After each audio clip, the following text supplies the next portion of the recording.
ಹುಣಸೂರು ನಗರದ Anjanadri charitable trust ಹಾಗೂ ಹನುಮಂತೋತ್ಸವ ಸಮಿತಿ ಮತ್ತು ಹಿಂದೂ ಪರ ಸಂಘಟನೆಗಳ ವತಿಯಿಂದ ಡಿಸೆಂಬರ್ 13ರಂದು ಹನುಮ ಜಯಂತಿ ಹಾಗೂ ಆಂಜನೇಯ ಸ್ವಾಮಿ ಪ್ರತಿಷ್ಠಾಪನೆ, ಡಿಸೆಂಬರ್ 15ರಂದು ಭಾನುವಾರ 30ನೇ ವರ್ಷದ ಆಂಜನೇಯ ಸ್ವಾಮಿ ಮೆರವಣಿಗೆಯನ್ನು ಆಯೋಜನೆ ಮಾಡಲಾಗಿದ್ದು, ಈ ಒಂದು ಅದ್ದೂರಿ ಕಾರ್ಯಕ್ರಮಕ್ಕೆ ತಾಲೂಕಿನ ಸಮಸ್ತರು ಭಾಗಿಯಾಗಿ ಕಾರ್ಯಕ್ರಮವನ್ನು ಯಶಸ್ವಿಯಾಗಿ ಹನುಮನ ಕೃಪೆಗೆ ಪಾತ್ರರಾಗಬೇಕೆಂದು ಹುಣಸೂರು ಶಾಸಕರಾದ ಜಿಡಿ ಹರೀಶ್ ಗೌಡ ಅವರು ಹೇಳಿದ್ದಲ್ಲದೆ, ಶಾಂತ ರೀತಿಯಲ್ಲಿ ಹನುಮನ ಭಕ್ತರೆಲ್ಲರೂ ಮೆರವಣಿಗೆಯಲ್ಲಿ ಪಾಲ್ಗೊಂಡು ಮೆರವಣಿಗೆಗೆ ಶೋಭೆ ತರುವ ಕೆಲಸ ಮಾಡಿ ವಿನಯಪೂರ್ವಕವಾಗಿ ಮನವಿ ಮಾಡಿದರು.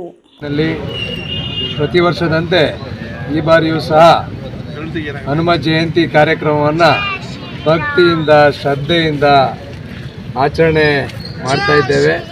ನಮ್ಮೆಲ್ಲ ಹನುಮ ಜಯಂತಿಯ ಸಮಿತಿ, ಹಿಂದೂಪರ ಸಂಘಟನೆಗಳು ಹಾಗೂ ನಮ್ಮ ಹುಣಸೂರು ತಾಲೂಕಿನ ಎಲ್ಲರೂ ಸೇರಿ ಹನುಮ ಜಯಂತಿಯನ್ನು ಆಚರಣೆ ಮಾಡ್ತಾ ಇದ್ದೇವೆ.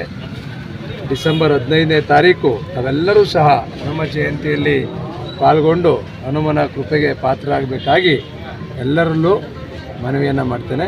ನಮಸ್ಕಾರ.